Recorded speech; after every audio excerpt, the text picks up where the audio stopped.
is Margaret Smith, agronomist with Lea Seed.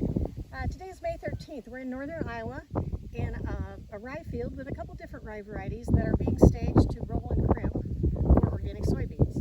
Right now I'm standing in Aroostook, which is one of the most popular varieties used for rolling and crimping.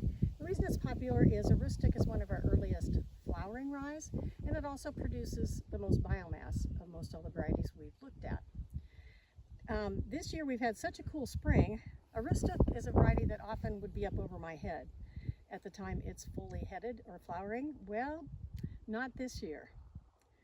If we zoom in, I want you to look at these plants. Let's take a look at the height now of the extended leaf height. We're at about 33, 34 inches.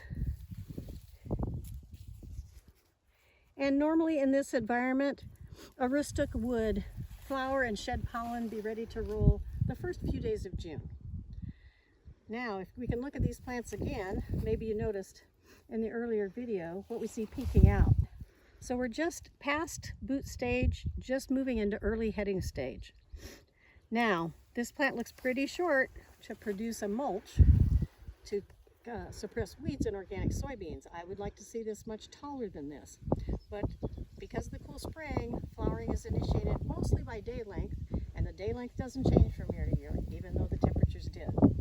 So once rye sets this head, it will put on another maybe almost 2 feet of growth before it flowers. So we aren't looking or faced with what we're limited with here. We will see more growth, but not nearly as much as we normally see with Aroostook. Aroostook will produce up to 10,000 pounds of biomass. Now this field should give you a little background. This rye is following a crop of hybrid rye for seed, and that's an unusual rotation, but it did give the window for early planting. This was actually planted October 3rd, and it was preceded by a ton of chicken litter, which was delivering about 75 pounds of nitrogen per acre. Grain following grain, there needed to be some additional nitrogen to help the fall tillering. The other issue, so I don't think we're going to make, usually you want 8 to 10,000 pounds to fully suppress weeds in organic soybeans. I'm not sure we're going to make that this year.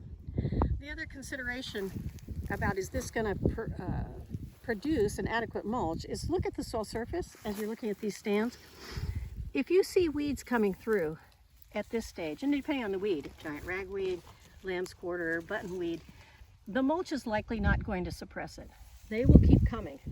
Because of the rotation here, because it followed a highly competitive hybrid rye crop, and we put in rye again, I see almost no weeds in this field. So even though our biomass tonnage may be somewhat lower, I'm feeling pretty good about the weed suppression, at least up till today, May 13th.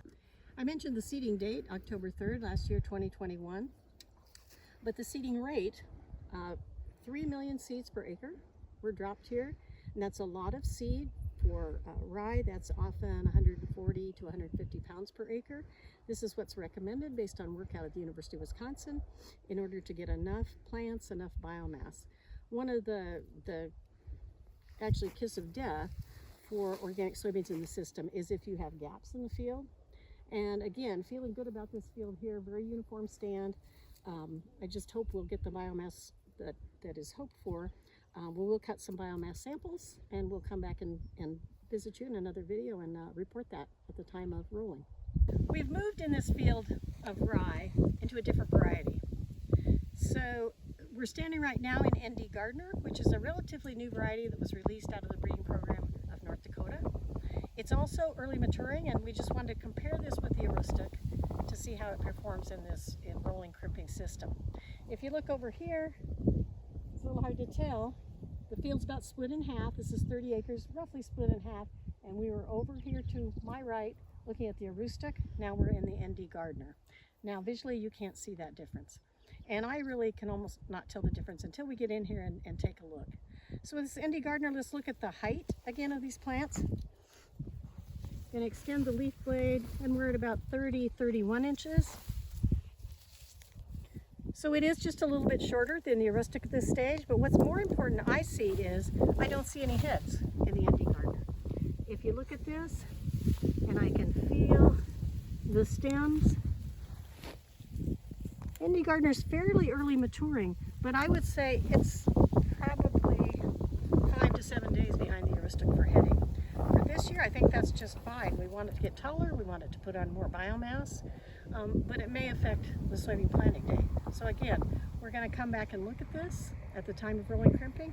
We may even need to split the field at the time of soybean planting and crimping. We'll just have to wait and see. Let's look down again at the soil surface here in the ND Gardner. I still see very good weed suppression. In fact, I have to walk to find any annual weeds coming through, and this is exactly what I want to see. So to some degree, those cool temperatures help that. We haven't been warm enough yet in here to start the warm season weeds, the foxtail, the giant ragweed, even though it has delayed the rye. I think it's had some advantage in delaying the weeds as well. Thanks. We'll visit you again when this gets up to heading and thesis.